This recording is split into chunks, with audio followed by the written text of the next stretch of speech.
6 o'clock, so I think we can go ahead and get started. Thanks for being here, everyone. We're really excited to get started with training for pollinator ambassadors. All right, can everybody see my screen? I'm going to take that as a yes. All right, so my name is Elise Bernstein. I am a researcher and outreach specialist with the University of Minnesota Bee Squad. So Bee Squad is the outreach and education arm of the Bee Lab here at the U of M. So we do lots of outreach and education work with the public, talking to people about how they can help people help bees. And we're hoping that as pollinator ambassadors, you can also help people help bees. Then I'll let Elaine introduce herself as well. Hello, my name is Elaine Evans. I am an extension educator and researcher here at the University of Minnesota Bee Lab. I didn't unmute myself, but it unmuted me. I swear. Sorry, we're in the same room and trying not to echo and feedback with our mics. But anyway, yeah, I am excited to be launching this program to get more people out there to help more pollinators. Awesome. Thanks, Elaine. So I think we will start with a little icebreaker. So if everybody wants to share in the chat what county you are from in Minnesota and what your favorite fruit is, so you can get to know some of our fellow pollinator ambassadors.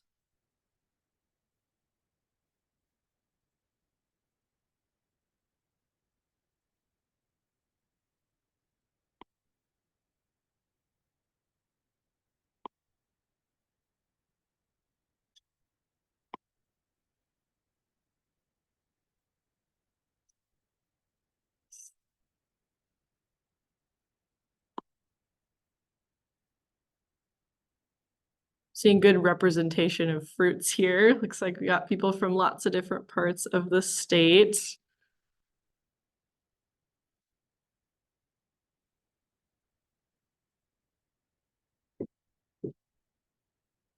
Cool. Well, this is a good segue into what we're going to be talking about today, since we'll talk a little bit about pollinators and how they impact a lot of these fruits that we eat. If you have questions as we're going along, feel free to put them in the chat. We will have lots of time at the end to go through questions that come up either about the program or about any of the content that we are going to be covering today. So to start off, we're going to start with a little bit of background about the Pollinator Ambassadors program. We'll talk about what the requirements are for volunteers, and then we will get into some of the part 1 training content. So Pollinator Ambassadors has kind of been inspired because of a growing public concern about pollinator decline. A lot of people across the US are concerned about the decline that they're seeing in pollinator populations. And because of this concern and interest in more education about ways to help pollinators, here at the Bee Lab, we receive lots and lots and lots of requests for pollinator education. And often there are more requests than we are able to meet. So in order to bridge the gap, we have created Pollinator Ambassadors. So the goal is to have Pollinator Ambassador volunteers become experts in pollinators and pollinator education, or in order to meet the needs or requests for pollinator education. So Pollinator Ambassadors started with the development of the Pollinator Education Toolkit. Once the toolkit was developed, 250 kits were distributed to educators across Minnesota. The Pollinators in the Science program, or Pollinators in the Science Classroom program, was sort of the second phase of Pollinator Ambassadors, where over 50 high school science teachers were involved to become pollinator experts as well in order to educate students. And then Pollinator Ambassadors worked with training over 80 youth. So we had high school students involved in the program who were also trained in becoming pollinator experts. Now we are launching the 2024 versions. This is the fourth sort of phase of this program where we will be working with volunteers. So we're training adult volunteers to become pollinator education experts. We're offering guidance along the way, so providing lots of background content about pollinator biology, conservation, etc. And we're providing our volunteers with the necessary outreach materials. So volunteers that complete all of the training will receive a pollinator toolkit in order to go do outreach within their communities. So what exactly is a pollinator ambassador? A pollinator ambassador is someone who understands the importance of pollinators to our food, agricultural, and ecological systems and the threats that pollinators are facing. They are someone who knows the action steps to help others help pollinators. They actively learn and share what they have learned. They share this content through presentations, writing, art, or other creative methods. And they advocate through education, investigation, and action. So people that are qualified for the Pollinator Ambassadors program are those who have an enthusiasm for insects, so excited to learn about insects and excited to teach others about that knowledge, teach others about insects and how to care for them. The second requirement for volunteers is that they are committed to attend our trainings either in person or virtually. It's anywhere between 4 and 6 hours of content in order to complete all of the trainings. And then the third requirement is that volunteers commit to either attend or host 5 events annually. We also love it if you have some of these following qualifications. They're not required, but help out a lot. So if you have any experience with public speaking and event coordination, any experience already working in science or with insects, and that you're responsive to criticism and excited to improve upon your skills. So this program is application-based. I think most of you that are in this meeting right now have already gone through the application process, but if you have not, you can find the application on our website, pollinatorambassadors.umn.edu/requirements/apply. You'll be able to find the application there. Elaine will put the link in the chat too for anybody who still needs that. But that just gives us a little bit more information kind of about as to what your background is like and what volunteer things you've already done or ways in which you've already previously worked with pollinators. So our training is divided primarily into 2 parts. We are focused on part 1 of content today. So part 1, we will go over some pollinator biology and ecology information, some conservation information, and then a basic introduction into some of the Pollinator Toolkit materials. And then we will ask that you will complete associated quizzes. So we are just giving a pretty brief introduction to a lot of the parts of the Pollinator Toolkit. The Pollinator Toolkit materials each have their own video that are posted on the required videos page of our website, and each of those videos has an accompanying quiz.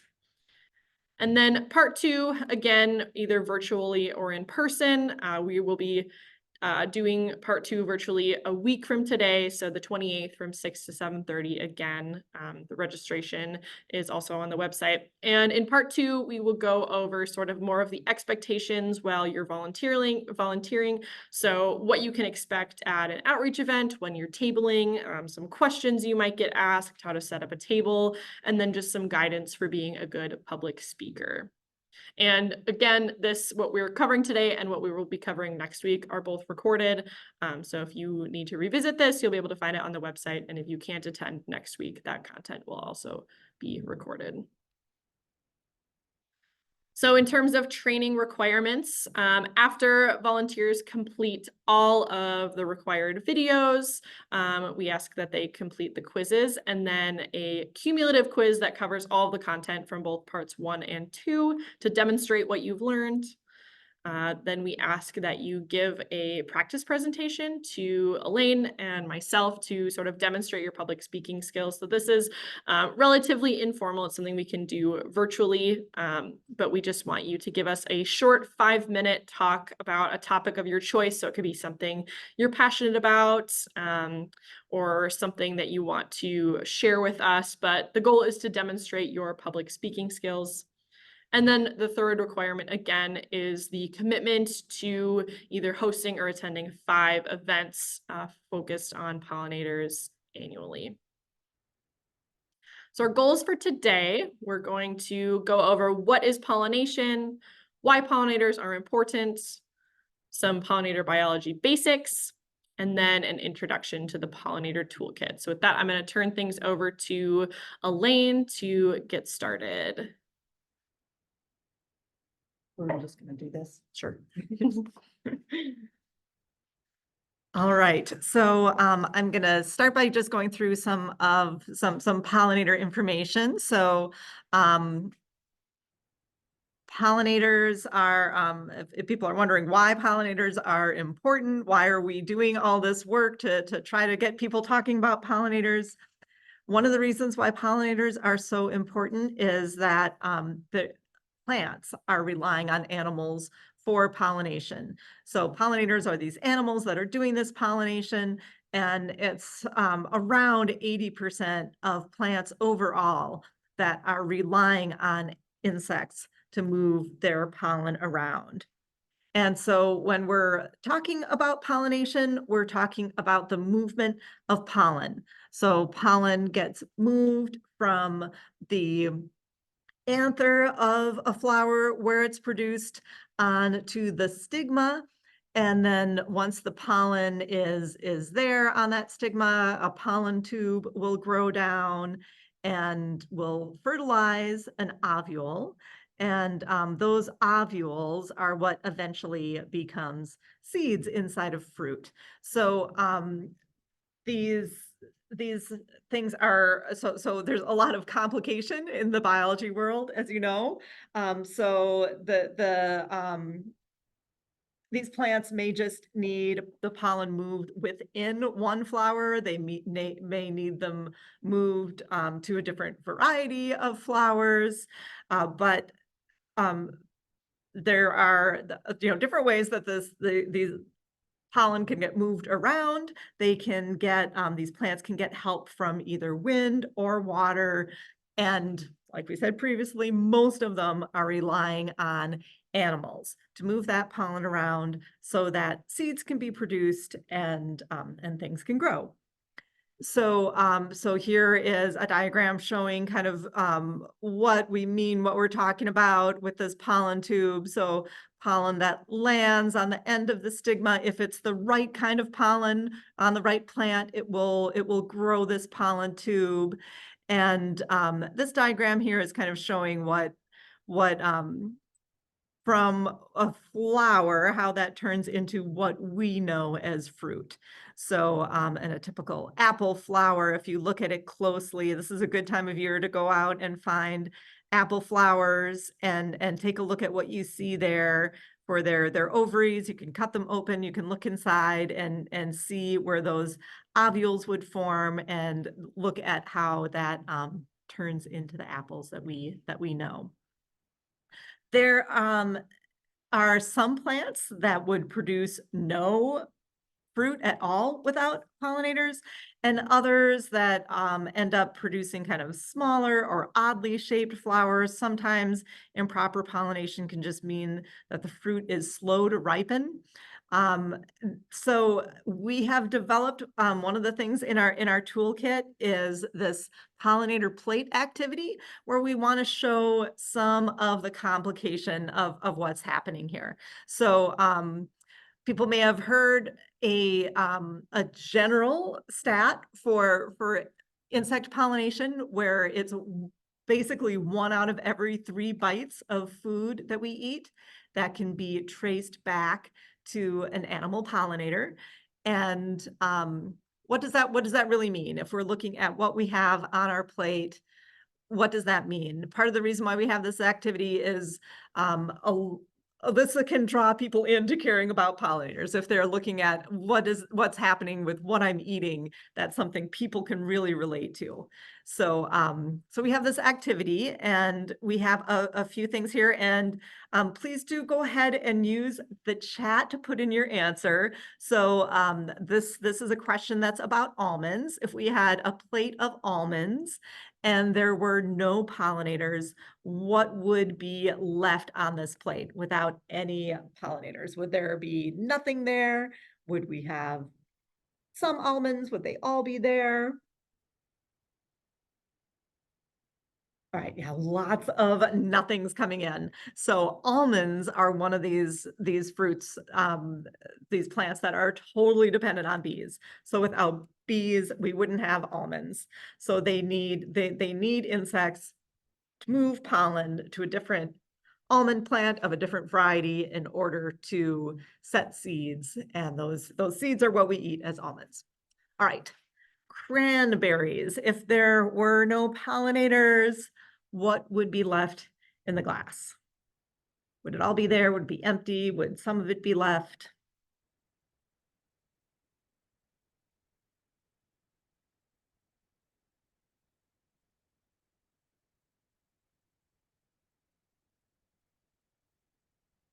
Some would be left, less juice.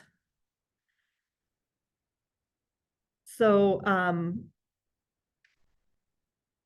cranberry is one of these fruits that can self-pollinate, so they can produce some fruit, but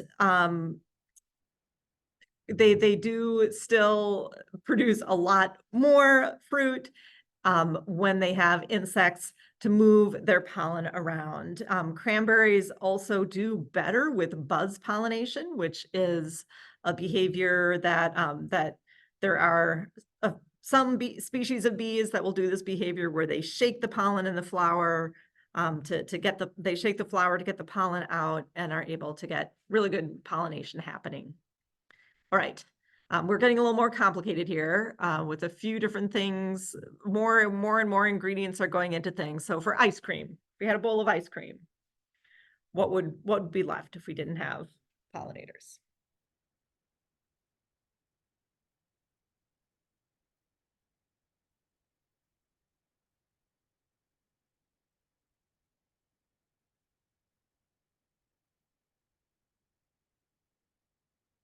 This one is a little more confusing because we've got a lot of different stuff going on here. So we have to get into both what's going on with the not just the ingredients, but what happens to make the ingredients. So cows are producing that dairy product, but those cows are, especially dairy cows, are dependent on things like alfalfa and clover to have really good nutrition for their diet to be able to produce milk. So, and for alfalfa and clover flowers, they require insect pollinators to produce seed. So we would have less ice cream. We could also talk about what kind of flavors we have in the ice cream. So there may be some of the flavors that some of the ingredients that we use for flavors that are also dependent on pollinators. So things like chocolate and vanilla and strawberries and all those things that are probably in this ice cream bowl. All right, we have another one here, coffee. If we had no pollinators, what would be left in our coffee cup?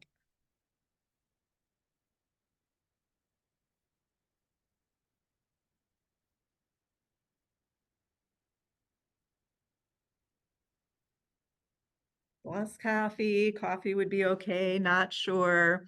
So this is another one where it's just kind of reduced a bit. So coffee flowers can self-pollinate, but insect pollinators improve production by about 25%. So without pollinators, you've got less coffee. It would likely be more expensive.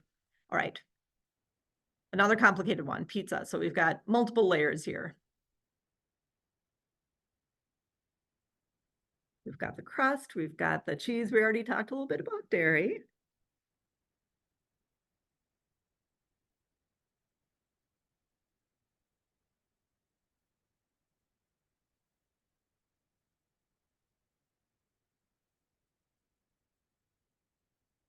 crust and some cheese, very little left.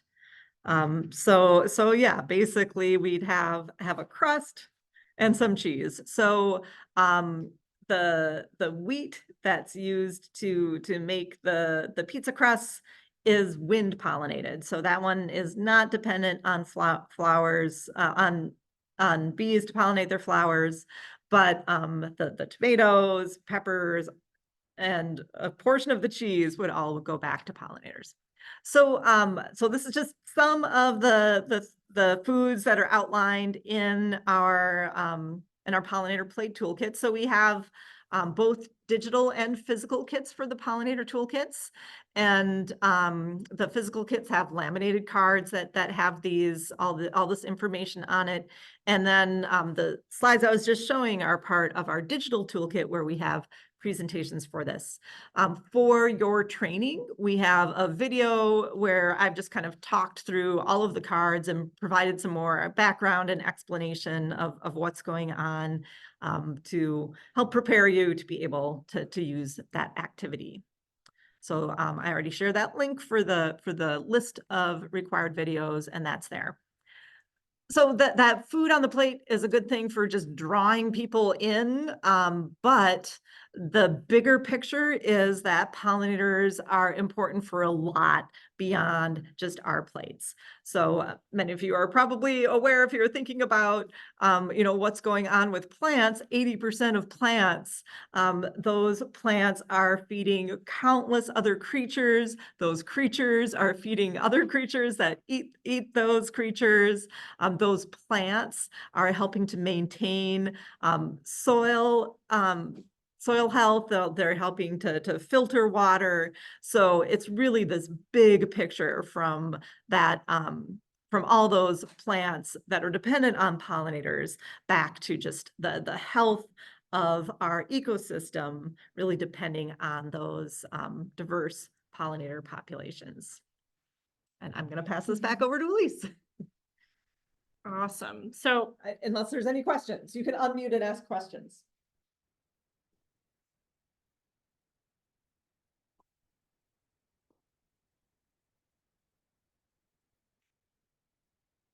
all right. So if you think of anything, also feel free to throw your questions in the chat. So we know that pollination is really important. And now we're going to talk about who these pollinators are. Most people, when they think of pollinators, they very often think of bees first, which move more pollen than any other pollinators. But flies, butterflies, and moths and wasps can be important pollinators as well. We'll talk about them in more depth in a couple minutes. And then beetles, birds, and bats can be important pollinators as well. Beetles were among the first insects to pollinate flowers about 140 million years ago. We have some bird pollinators here in Minnesota. The flowers that they're visiting are often red and don't have a strong scent. And then bats can be important pollinators as well, but more commonly in deserts and tropical areas and not in the Midwest. But before we talk about the pollinators themselves, I wanted to go over a little bit of basic insect biology. So what makes an insect an insect? So all insects have exoskeletons that are composed of something called chitin. They have 3 body parts. So they have a head, a thorax, and an abdomen. They have 3 pairs of legs, so 6 legs total. All insects have compound eyes, and they will also have 2 antennae. The antenna can look different on all different species. Sometimes they're long, sometimes they're shorter, sometimes they're elbowed. And that's the same with lots of these other components, is that they can vary a lot. One thing that is not a requirement of making an insect is wings. Not all insects have wings. Many will have 4 wings, so 2 pairs of wings, like bees, where flies will just have 2 wings total. Well, some groups of insects will not have wings at all. So what exactly is a bee? So a bee is a type of insect. They get all of their food from flowers, so they are primarily consuming pollen and nectar. They are usually fuzzy. Some species of bees will have more hairs on them than others do. They'll have hairs in different places. Some of them have lots of pollen collecting hairs on their legs. Others have lots of hairs on their abdomens. It varies by species. Bees come in all colors. Many people think of bees as being black and yellow, but they can be lots and lots of colors, greens, blues, reds. They are very diverse when it comes to color, and they also come in many different shapes and sizes. The image we have here shows a bumblebee compared to a sweat bee, and the size is kind of drastic. Bumblebees are on the larger side, while sweat bees are very, very small. The hair is what makes the bee. So this are some images under the microscope of what hairs on bees look like. And these hairs are responsible for helping bees to move pollen. So the pollen is sticking to their hairs as they're moving around from flower to flower. So what do bees look like? Like I said, they are generally hairy, and where those hairs are can vary. So some of these bees, you can see they've got lots of pollen on their hind legs, either in pollen brushes or in these little pollen baskets. Other bees might carry their pollen on the underside of their abdomen. When you're looking under the microscope, these hairs are sort of branched, and that is what helps them collect that pollen. Bees also have a thinner waist between their thorax and abdomen. And again, they have those broad hind legs because very often they are using their hind legs to carry some of their pollen. Bee behavior. So bees will most often be seen visiting flowers, and they are actively collecting pollen that they will bring back to their nests for their young. Let's see if this video actually plays here. In slow motion, you can see this bee in this flower. She's really getting in there. There's pollen all over her body, sticking to her legs. There's some on her face, some on her abdomen and her thorax. And there she goes. But most often, this is where you will see bees. They will be on flowers, gathering pollen.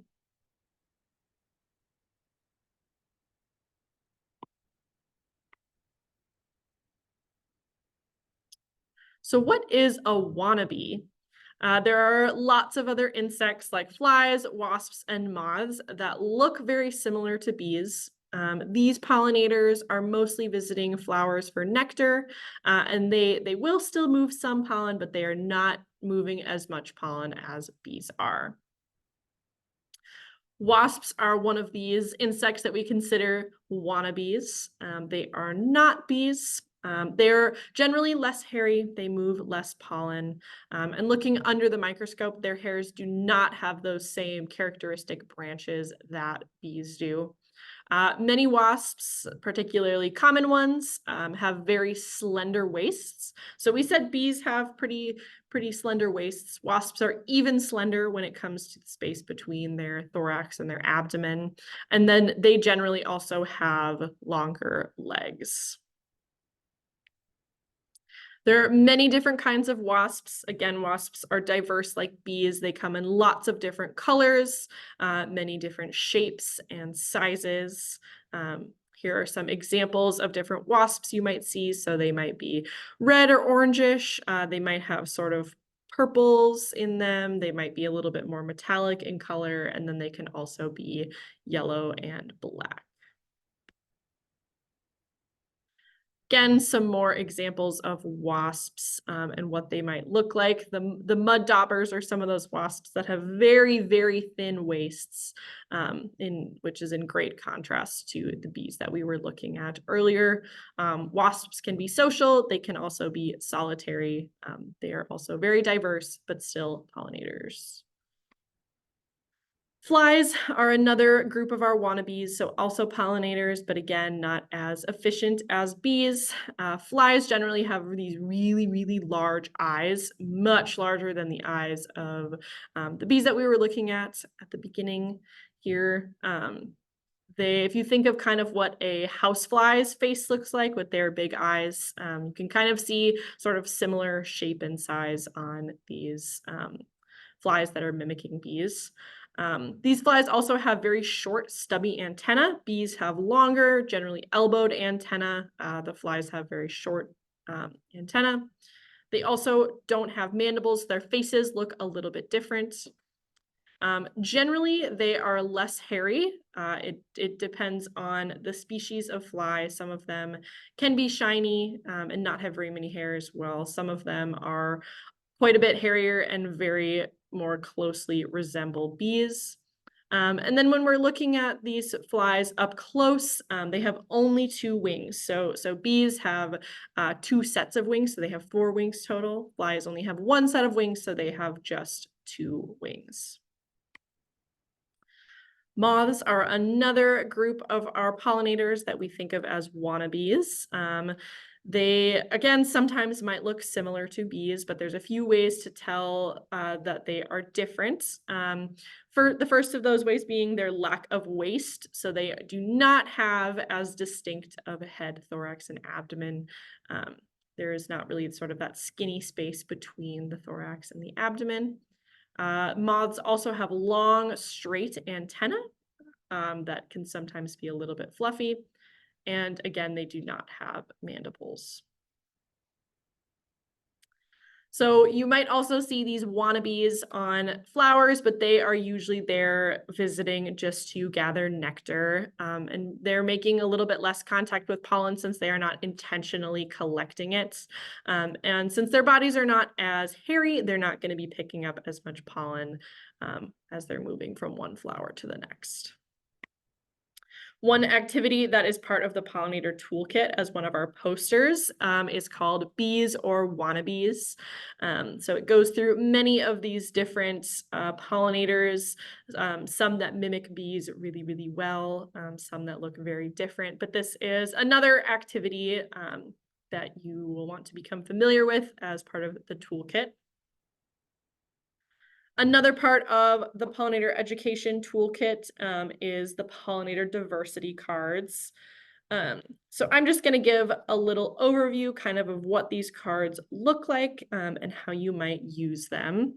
So the diversity cards on the front have a photo of the pollinator. So there are bees, wasps, flies, and butterflies and moths in these cards. So they will be the pollinator on the front. On the back side, there will be both the common name and the scientific name, along with the approximate number of species that we have in Minnesota. There is also a list of some of the key characteristics. So this is how to identify this particular pollinator, along with some brief basic biology information. So some context about how or where they might be living. We also have the approximate size range of the pollinator listed on the backside of the card. So for the bumblebee here, with our example, there's both the size of the workers and the males along with the queens. And then each diversity card has a fun fact or some sort of fascinating feature about that type of pollinator. So similar to the pollinator plate, we have a video that goes more in depth through each of the pollinators that's listed on the diversity cards, and a quiz that goes along with that video. So you can learn more about all of these different pollinators in the video on our website. All right, and then I will pass it back to Elaine to go through fine or in decline.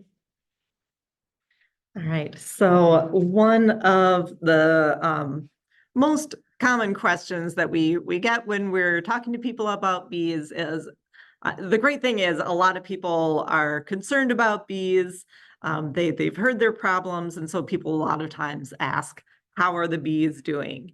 And as we just talked a little bit about what bees are. It's there's a lot of complication there, and so it can be difficult to just have a simple answer for a question like that. So this fine or in decline is something that we have in the toolkit. We actually have as a poster. So that was designed more for people who are maybe using them in a classroom or at a nature center. But we do have also a presentation that's based on that poster that just to help people get this information out there. So basically, if we expand this out to just pollinators, are they fine or in decline? There's some pollinator populations that are in decline, some appear to be stable, and for a lot of them, we actually don't really know what's going on. So one of the groups that we know about how they're doing are bumblebees. And part of that is because of their size compared to other bees. They are easier to see and to track. They're a bit easier to ID, and they're very charismatic. People have been collecting information about them for a longer period of time.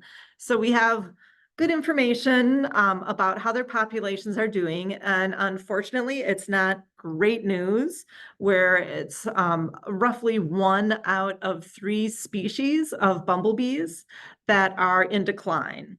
So one that you may have heard about is the rusty patch bumblebee. It's a bumblebee that we do still have here in the Midwest, but one that has disappeared from most of its range. And even where we have them here in the Midwest, they're not nearly as common as they used to be.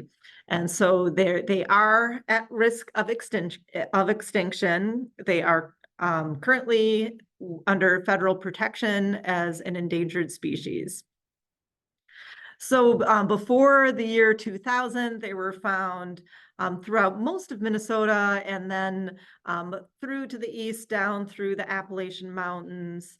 And then currently, we just have this kind of concentration in the Midwest states, and there's a few that are showing up out in the Appalachians in Virginia and West Virginia, and I think there's a couple sightings in Maryland, but huge gaps through areas where they used to be found.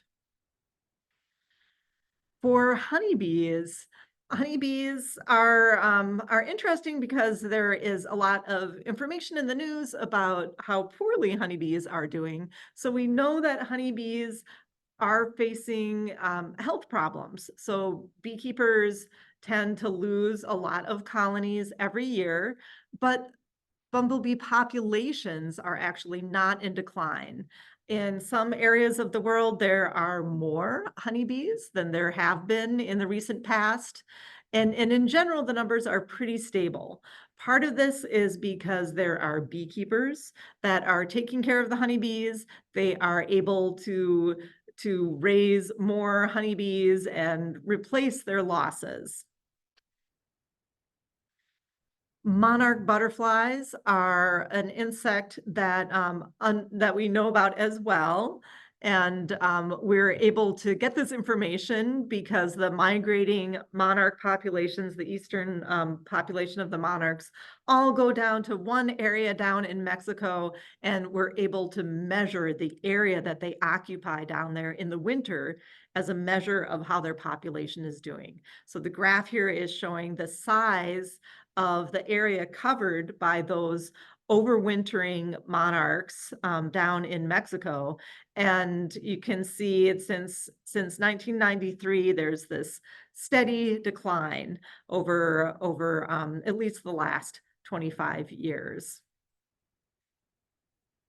So there are, in addition to that population that's going down to Mexico, there's also a Western monarch population. So these are monarchs that don't migrate down to Mexico. They're just out on in Western North America, and they also have been in decline even more so. And so you can see here, this graph is showing the total numbers of monarchs that we're seeing. And the blue line there is showing the number of sites monitored. So there's a lot fewer monarchs being seen. Not because people aren't looking, people are looking even more than they have before, and we're still seeing these declines. So there's particular concern about that that population that's out on the West Coast. We do have a game that's part of the toolkit that is a board game that is called Monarch Mishaps and is going over some of the population pressures that monarchs face to try to understand what's, where are their populations being running into problems, how are they being threatened, and how can we help them? And so this is something where we have a video that will go through and explain how that game is played. And, related to just those few examples, we do have information, even though for most of the bee species, we don't know exactly what's happening with their population. We know that all pollinators out there are facing these same pressures. So even though we only have information about a few groups of pollinators, we can assume that a lot of pollinators out there are facing these same challenges. We know that there are fewer flowers, so this habitat loss results in poor nutrition for these bees. There are more pesticides that pollinators are being exposed to. There are parasites and diseases that some of those pressures are increasing, partly with movement of managed pollinators, as well as just interactions here. So all these lines connecting these things are showing that these are showing actual connections between these.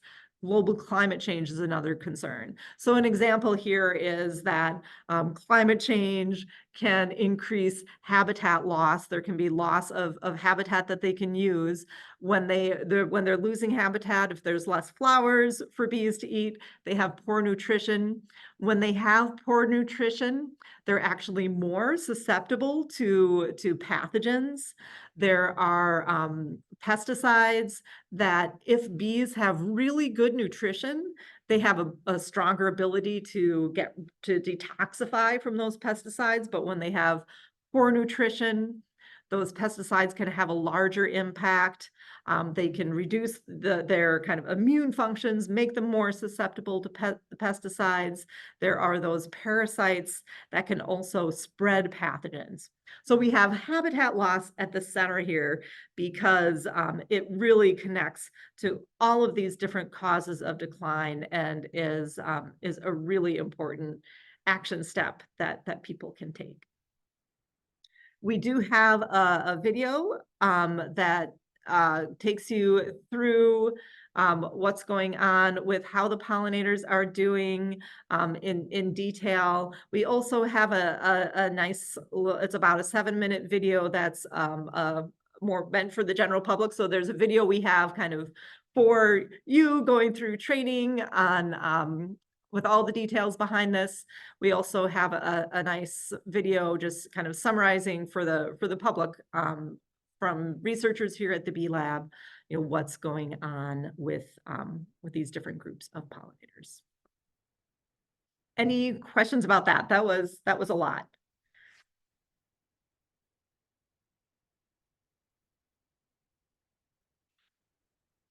So leading in, so all this stuff leads us to what we really want. The main goal of our of all of this is to get people out there taking action to help pollinators. So we have developed this 4 actions to help pollinators. So there's clearly more than this. There's a lot of things that people can do. As educators, it can be helpful just to have a list in your head and know that you have this list to go through, and having the numbers here can help you kind of remember, we're just gonna give people 4 things. and hopefully they can remember what these things are. We can remember what they are. We can communicate clearly about what people need to do to help pollinators. So this first one, we were just talking about how habitat loss is kind of in the middle of that interconnection of all those causes of decline. So planting flowers is really important. Having a diversity of flowers can help you attract diverse pollinators in. We really emphasize those shoulder seasons. So particularly early spring and fall are times when it can be harder to find things that you have blooming in your garden. Early spring, you might need to look more at shrubs and trees, not just the little flowers in your garden. Those can be really important sources of pollen and nectar in the springtime. And attached with this, super important, is keeping those plants free of pesticides. And so pesticides includes both fungicides, insecticides, and herbicides. Fungicides and insecticides are particularly important for bee health. Herbicides are also really important. Hopefully, if you're planting flowers, you're not just going to spray them with herbicides that kill the flowers. But looking at herbicide use broadly, that is important for thinking about what flowers are out there on the landscape. We do have another board game in the toolkit that is focused on gardens for pollinators. So it's a game called Pollinator Garden Buffet. And we do have a video that just walks you through how to play that game. And so that's a game that you can use in a few different ways. You can use it out at tabling events. You can use it more with kind of classrooms or camp settings, things like that, where people have a little bit more time to sit down and work through some of these things. Another really important part of that habitat piece, that habitat loss piece, is homes. So all these creatures need not just food to eat, but pollinators need places to live too. So there are ground nesting bees, there are cavity nesting bees that will be in logs or plant stems, bumblebee nests that will be in kind of piles of dried grass, or they'll be using rodent holes that are in undisturbed areas of your yard, and also thinking about caterpillars and the diverse plants that they need. And not just monarchs and milkweed, but there's all kinds of different butterflies and moths that are using different native plants as host plants, and having those diverse plants in your gardens can help provide homes for those bees. Climate action is something we want to emphasize. We know this is important not just for pollinators, but for the world. We do know that bees are being impacted by climate change. There are changes in ranges. Ranges are shrinking. There are also direct impacts from some of the extreme weather events. Fires and droughts and all of that kind of stuff can have direct impacts. And a lot of bees are just not able to deal with these temperature changes. So a few simple climate action steps are, using clean energy sources, supporting sustainable agriculture, supporting strong environmental regulations. I also, particularly in connecting climate and pollinators, like to talk about grassland plants. So we know that trees are really important for sequestering carbon. There are a lot of these native pollinator plants that have really deep root systems. So these roots can be going down 6 feet down underground, even though we see, this much of a plant up above ground. And those roots are helping to sequester carbon. Those grassland plants can also be really important for helping us to ameliorate what's going on with climate change. We also like to encourage people to collect data. There are a lot of different organizations, different ways that people can help collect data. Here at the Bee Lab, we use a lot of data that people are collecting to be able to figure out what's going on with pollinators. So the monarch larva monitoring project is a great long-term monitoring project for monarchs. Bumblebee Watch and our Bumblebee Atlas monitoring programs are really great for bumblebees, and then kind of all of the other pollinators can be tracked through iNaturalist, and just encouraging people to snap photos of pollinators they see and share them there is really important. So we do have, again, a video to help you go through this information and have some more detail there. Another little switcheroo here.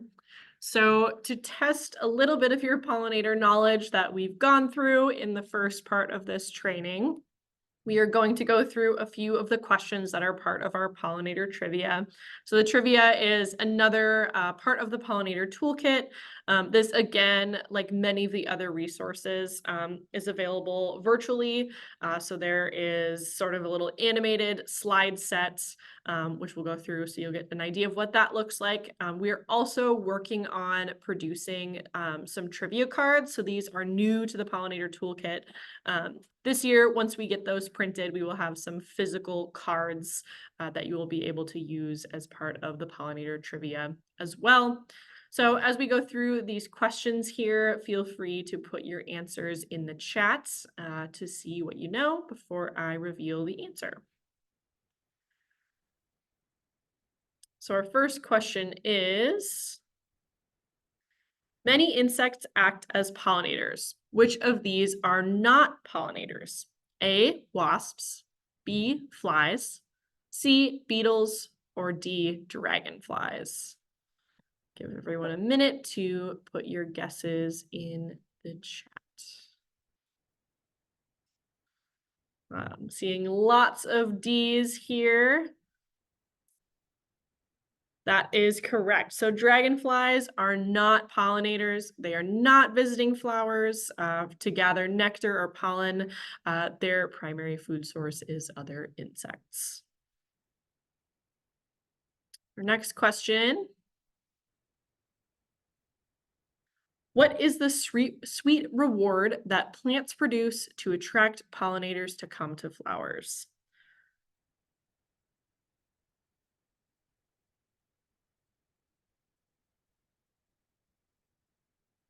Nice. I'm seeing lots of correct answers here.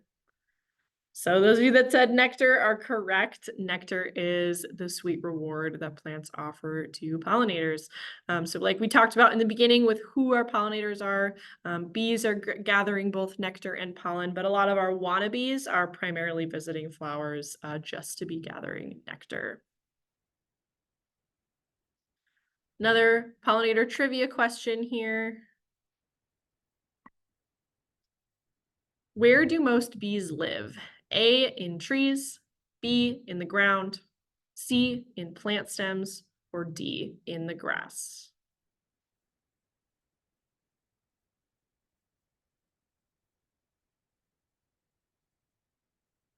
Nice. I'm seeing lots of correct answers. So the correct answer is B. Over 80% of bee species make their nests in the ground. There are some bees that will nest in plant stems or in trees, like primarily in logs, in hollow cavities. Bumblebees will sometimes nest in grass, but most of our native bees are nesting in the ground. Another pollinator trivia question is true or false? Pesticides, including insecticides, fungicides, herbicides, are a possible danger for pollinators. think Elaine just revealed the answer to this question. This is true. Pesticides are a factor in pollinator declines. Other dangers to pollinators include loss of flowers and poor nutrition, diseases, parasites, pathogens, and climate change. Our next question is, where do leafcutter bees carry their pollen? A, on their bellies, B, on their legs, C, in their armpits, or D, on their foreheads?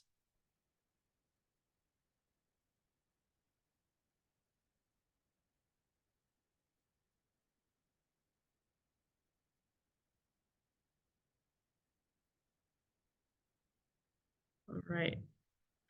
So leafcutter bees carry their pollen on their bellies. So they have hairs on the undersides of their abdomen where they are carrying most of their pollen. There are lots of bees that carry most of their pollen on their hind legs, either in pollen brushes or pollen baskets. There's some bees that we like to call actually armpit bees that will carry their pollen sort of in their armpits. Other pollinators will have lots of hairs on their faces where they carry their pollen.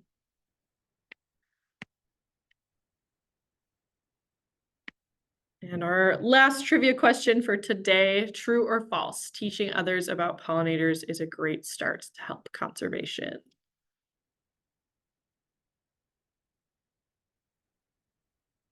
Nice work, everybody.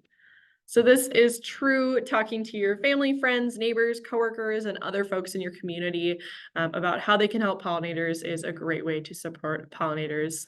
And this is kind of, I guess, one of our take-home messages for Pollinator Ambassadors is that spreading the word, talking to people about how they can help people help bees is really important when it comes to making a difference for our pollinators. So all of these trivia questions that we went through are from level 1 of the trivia. The trivia has a level 2 as well. So the questions get a little bit more complicated, a little bit more complex. There is another short video on our required videos pages. It's really short, kind of just goes over what the virtual trivia cards look like.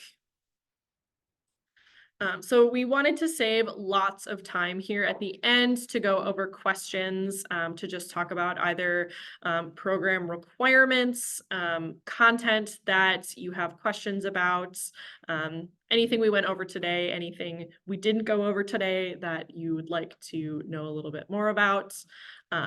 All of the content that we have gone through today is available on our website. We have a volunteer handbook, which I think those of you that filled out the application should have a direct link to the handbook, but it's got all of the volunteer requirements, lots of pollinator biology, conservation basics, and then on the website, as well as all of those additional required videos that go more through the specifics and the details of the Pollinator Toolkits, maybe a little bit of information about different places you could use the toolkit or activities you could lead. We also have a Facebook group where volunteers will be able to interact with each other, talk about things that are going well for them in terms of events and presentations, any questions they have, if they need help finding events, things like that. It's really meant to be a place for you all to interact with each other as well as interact with us. Next order of business, next Tuesday, we are running our training part 2. So again, it will be 6 to 7:30 p.m. We'll be talking more about what it actually looks like at an outreach event. So how you'd set up your table, questions people will probably ask you. There's a lot of questions that we receive at almost every event. So we'll help sort of prepare you for those questions. Some of those questions have more difficult answers. So we'll talk through those, but that's kind of the content that you can expect for next week. In the meantime, you can continue reviewing all of the required videos, going through the associated quizzes for those videos. So with that, I will turn it over to everybody for any questions. There is a question here from Betsy. Is there a time frame for finishing the videos? Is it before next week's training? Okay. There is no requirement for, time requirement for finishing the videos. We will be giving people toolkits once they have finished all of the trainings. So I guess the quicker you get through the training materials, the sooner we'll be able to get a toolkit into your hands. But you do not need to get through all of the training videos before our part 2 training next week. You can totally work through everything at your own pace, at your own schedule.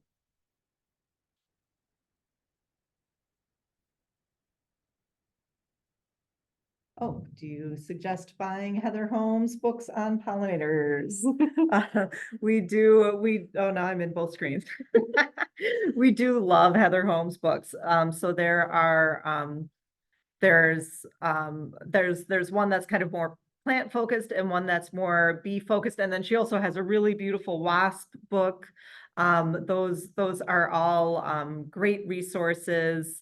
There are a few other great resources that we can suggest. For bees, the Bees in Your Backyard book is really thorough and is a really great resource for learning about pollinators in general.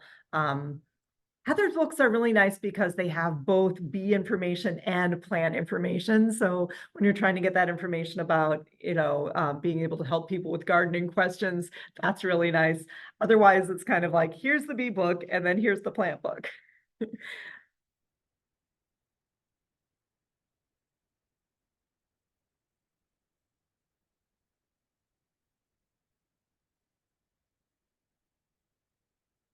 Other questions?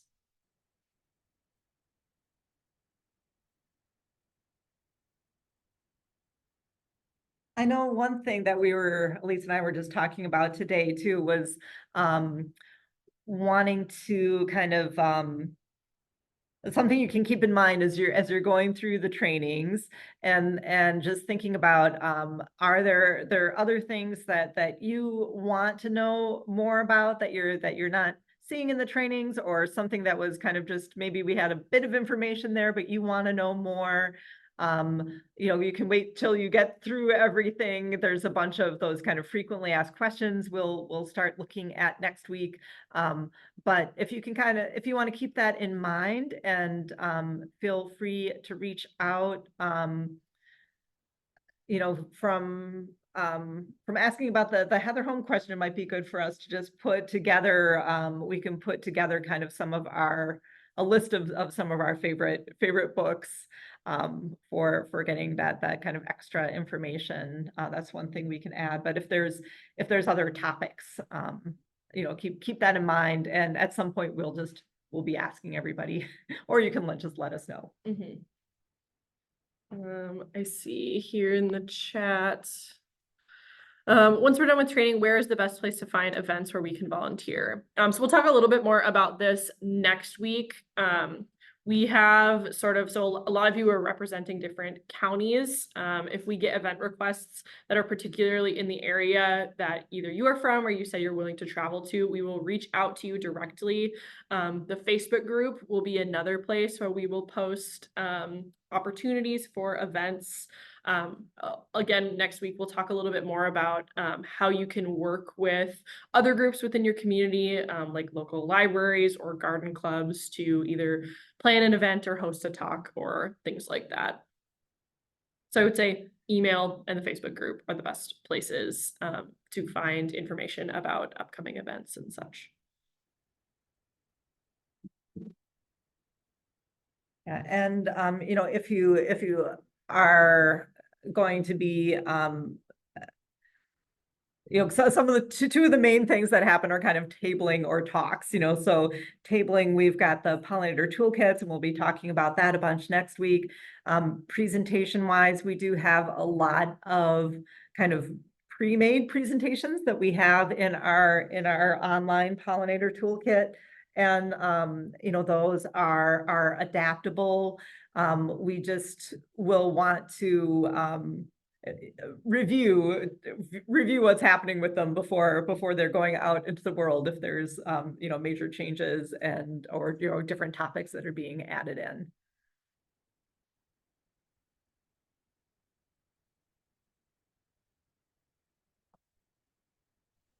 Do you guys have, this is Kristen. Sorry, I think it's easier to just ask instead of typing in the chat. Do you guys have any iNaturalist like groups already formed? So if we do see things, do they automatically get added, or you know what I mean? How you can upload your entries or your observations into there so that it's helpful? Yeah, we haven't formed a project for the pollinator ambassadors because I think people are going to be in so many different places. Um, yeah, I'm not sure yeah, I'm not sure if that isn't something that we've thought about doing. We do want to encourage people to use iNaturalist. I would think I've found those kind of projects to be most effective when there's a particular kind of goal, or there's a site that people want to focus on. So I would think it would probably be one thing that I could see happening is in your area, maybe you're doing an event at a nature center, and one of your activities you want to do is having people go out and you want to encourage people to take pictures of pollinators on iNaturalist. You could, and we could help you set up a project just for that nature center and for that kind of bio blitz. And I think that's kind of those kind of umbrella projects that'll just, pull in those results can be a nice way to do that without having to worry about, oh, are people going to find the project and all that kind of stuff. Other projects like the backyard bumblebee count are also great, you can either, they would be great for like planning a talk around or doing an event around that time of year, because those are projects that are nationwide. People are looking to gather bumblebee data, particularly during the backyard bumblebee count. So as a pollinator ambassador, kind of referring people to projects and events like that already exist is another great way to use iNat and other of these biodiversity portals. Thank you. Do you have a list of those anywhere, like the backyard bumblebee counts and the dates and things like that? Is that all in one place? Anywhere? I just added it to the list of lists that we need to make. Awesome.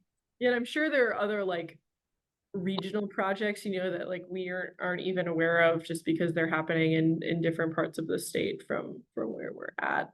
There are other projects that don't necessarily use iNat, like Bumblebee Atlas, uses Bumblebee Watch. That's another great ongoing project. Monarch larva monitoring projects run by Monarch Joint Ventures, another great project for gathering data.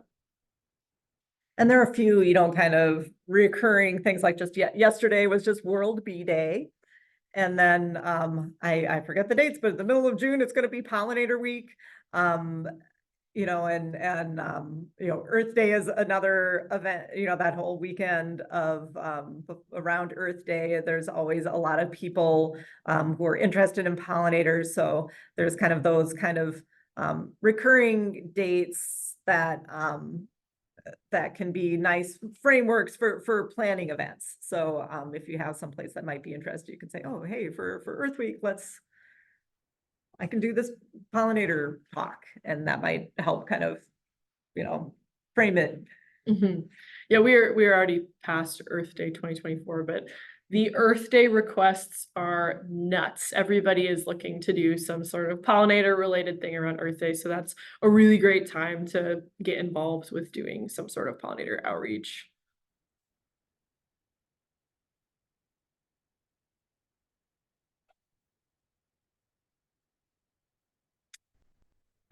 One other thing that with what Elaine mentioned about if you think of any content that you would be interested in that we haven't listed, it's I think important for us to mention too, this is a new phase of this program for us. So we are sort of learning with you in terms of what kind of content people feel like they need to be good pollinator educators. So we super appreciate that feedback as you're training, what's working well, what you feel like you still need more of.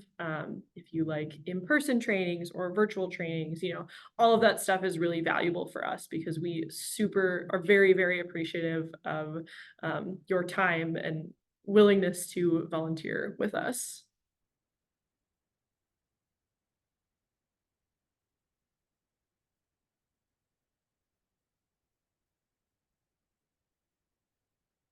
Any other questions? Great. If not, I think it's okay that we wrap up a little bit early, since I know this is evening time. Evening time is precious after work. Feel free to email either Elaine or myself with any questions that you think of in the meantime. I can put both of our emails in the chat really quick, just so you know where to find us. If you think of anything in the meantime, as you're training, doing the quizzes, anything like that, feel free to reach out.